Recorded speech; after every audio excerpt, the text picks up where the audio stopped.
it's not just that he has some of the best foreign policy credentials of anybody, and Democrats and Republicans alike, I think, acknowledge his expertise there. But it's also that his entire life, he has never forgotten where he came from. Coming from Scranton, fighting on behalf of working families, remembering what it's like to see his father lose his job and go through a downward spiral economically. And as a consequence, his consistent pattern throughout his career is to fight for the little guy.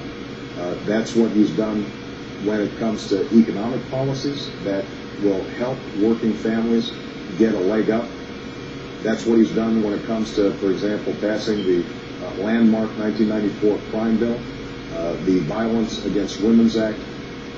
Joe has always made sure that he is fighting on behalf of working families. And I think he shares my core values and my sense of where the country needs to go. Because after 8 years of failed policies, he and I both agree that what we're going to have to do is to reprioritize, make sure that we're investing in the American people, give tax cuts not to the wealthiest corporations, but give them to small businesses and give them to individuals who are struggling right now. Make sure that we finally get serious about energy independence, something that has been languishing in Washington for 30 years, and make sure that our kids get a great education and can afford to go to college. So on the key issues that are of importance to American families, Joe Biden's always been on the right side, and I think he will make an outstanding president if, heaven forbid, something happened to me. Senator. Well, Americans have gotten to know Sarah Palin. They know that she's a role model to women and other reformers all over America. She's a reformer. She took on a governor who was a member of her own party when she ran for governor. When she was the head of their Energy and Natural Resources Board, she saw corruption. She resigned. And said, this can't go on. She's given money back to the taxpayers. She's cut the size of government. She negotiated with the oil companies and faced them down a $40 billion pipeline, natural gas, that's going to relieve the energy needs of the of what they call the lower 48. She's a reformer through and through. And it's time we had that breath of fresh air coming into our nation's capital and sweep out the old boy network and the cronyism that's been so much a part of it that I fought against for all these years. She'll be my partner. She understands reform. And by the way, she also understands special needs families. She understands that autism is on the rise. But we've got to find out what's causing it. We've got to reach out to these families and help them and give them the help they need as they raise these very special needs children. She understands that better than almost any American that I know. I'm proud of her. And she has ignited our party and people all over America that have never been involved in the political process. And I can't tell you how proud I am of her and her family. Her husband's a pretty tough guy, by the way, too.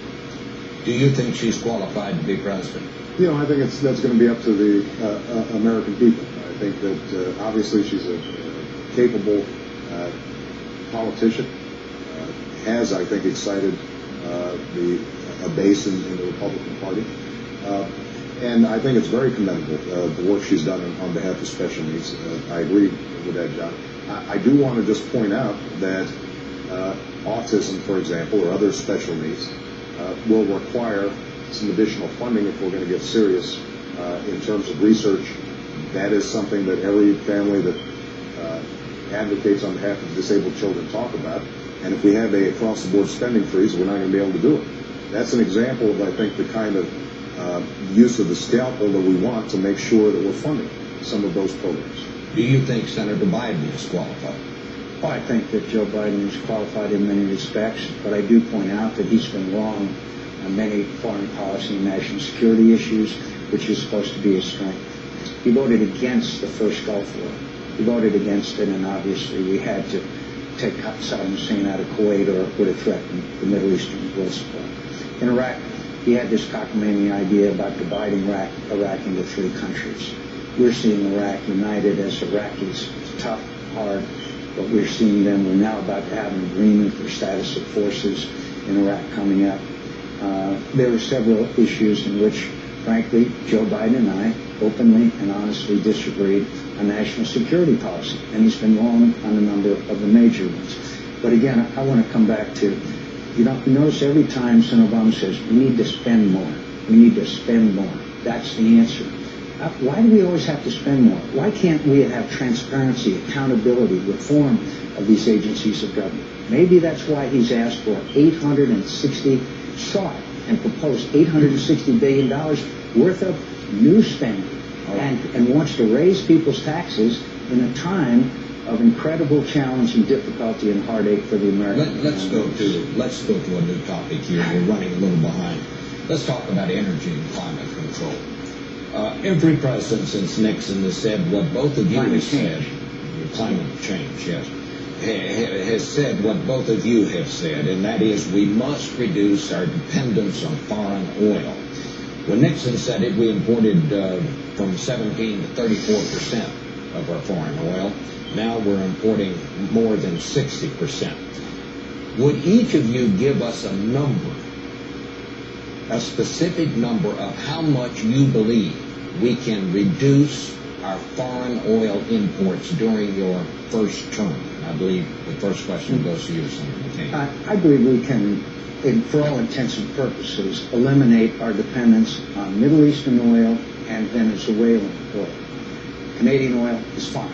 By the way, when Senator Obama said he would unilaterally renegotiate the North American Free Trade Agreement, the Canadians said, yeah, and we'll sell our oil to China. You don't tell countries you're going to unilaterally renegotiate agreements with them. We can eliminate our dependence on foreign oil by building 45 new nuclear power plants right away. We can store and we can reprocess. Senator Obama will tell you, as the extreme environmentalists do, it has to be safe. But we've sailed Navy ships around the world for 60 years with nuclear power plants on them. We can store and reprocess the spent nuclear fuel, Senator Obama, no problem. So the point is, with nuclear power, with wind, tide, solar, natural gas, with development of flex fuel, hybrid, clean coal technology. Clean coal technology is a key in the heartland of America that's hurting rather badly. So I think we can easily, within 7, 8, 10 years, if we put our minds to it, we can eliminate our dependence on the places in the world that harm our national security if we don't achieve our independence from it. All right. Can we reduce our dependence on foreign oil, and by how much in the first term, in 4 years? I think that in 10 years, we can reduce our dependence so that we no longer have to import oil from the Middle East or Venezuela. I think that's about a realistic time frame. And this is the most important issue that our future economy is going to face. Obviously, we've got an immediate crisis right now, but nothing's more important than us no longer borrowing $700 billion or more from China and sending it to Saudi Arabia.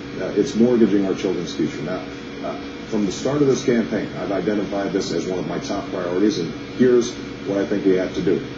Number one, we do need to expand domestic production. And that means, for example, telling the oil companies the 68 million acres that they currently have leased that they're not drilling, use them or lose them. And I think that we should look at offshore drilling and implement it in a way that allows us to get some additional oil. But understand, we only have 3 to 4% of the world's oil reserves, and we use 25% of the world's oil, which means that we can't drill our way out of the problem. And that's why I focused on putting resources into solar, wind, biodiesel, geothermal. These have been priorities of mine since I got to the Senate, and it is absolutely critical that we develop a high fuel-efficient car that's built not in Japan, not in South Korea, but built here in the United States of America. We invented the auto industry, and the fact that we have fallen so far behind is something that we have to work on. Now, I just want to make one last point, because Senator